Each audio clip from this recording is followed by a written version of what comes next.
मामला ये है कि जो है कि हमारे पास हम बैठे थे रोड के किनारे अपनी बाइक पे बातचीत कर रहे थे अपने घर से। तो वहाँ पे 3 लोग आते हैं, तो बातचीत उन्होंने मेरे पिताजी जो हैं दंडी सन्यासी रहे, उनका नाम लिया और पूछा कि आप कैसे हैं, ठीक ठाक हैं। तो हमने कहा ठीक है, कल हम पहचाने हो कि नहीं पहचाने हो? तो हमने नहीं पहचाने हैं। बोले हम तुमको पहचानते तो हमें नहीं पहचानते। तो ऐसे बातचीत होती रही धीरे धीरे, फिर मतलब बातचीत होते होते फिर उन्होंने कहा कि यार एक मामला है, आप काम थोड़ा करवा दीजिएगा मेरा। तो हमने कहा काम करवाने के लिए कौन सा काम है आप बताइए। कहने लगे अरे है, आप ही कर सकते हो। तो हमने कहा क्या है? तो उन्होंने कहा हम आपकी बात करवाते हैं। लो अच्छा, आपके बहुत क्लोज हैं। तो हमने कहा कौन सा क्लोज है मेरा ऐसा कोई? तो उन्होंने बात कराई, हालांकि मैं बहुत पहले उनको जानता था और मेरी उनसे बात भी नहीं होती अब, चूंकि उन्होंने आशुतोष पांडे जी को फोन लगाया और बात उन्होंने कराई। तो उन्होंने उधर से आवाज आई कि मैं आशुतोष पांडे बोल रहा हूँ, पहचाने हूँ? तो हमने कहा कि नहीं पहचान पाए।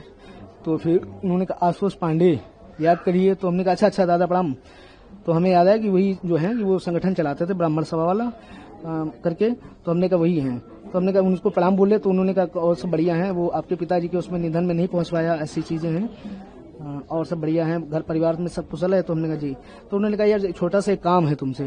तो हमने कहा क्या बताओ, क्या काम है? मेरे लायक होगा मैं बिल्कुल करूंगा। कहने लगे नहीं, ये विश्वसनीयता लोगों से ही कहा जा सकता है और मुझे लगा कि आप मना नहीं करेंगे। तो हमने कहा बताइए कैसा काम है? तो उन्होंने कहा यार एक स्वामी जी हैं, वो जरा परेशान करते रहते, उनको यार सही करना है। तो हमने कहा बताओ।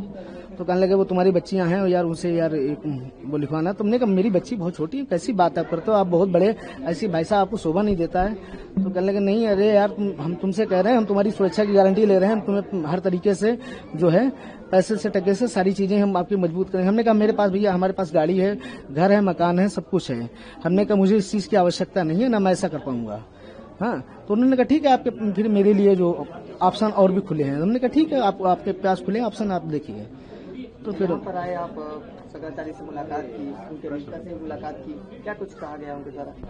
नहीं, उनके द्वारा कहा कि मैंने उनके द्वारा कुछ नहीं, मैं ही आया हूँ और मैं आके अपना स्पष्टीकरण देना चाहता हूँ कि मेरा इस मामले में कोई लेना देना नहीं। मुझे लग रहा था कि मुझे कहीं इन्वॉल्व किया जा सकता था इस मामले में, तो मैं इन्वॉल्व नहीं हूँ, ना मैं किसी प्रकार का कोई जानता हूँ, ना मेरा उनसे कोई संबंध रहा है, ना शंकराचार्य जी से। आज मैं पहली बार शंकराचार्य जी से मिला हूँ। इस प्रकार से आप पे दबाव बनाया गया था, अब आपको डराया भी जा रहा है, अगला कदम क्या होगा? क्या कोई आप मुकदमा दाखिल करेंगे उनके खिलाफ? नहीं, अभी नहीं, अभी देखते हैं कि अपने वकील से मिलकर आगे कानूनी प्रक्रिया को बढ़ाएंगे।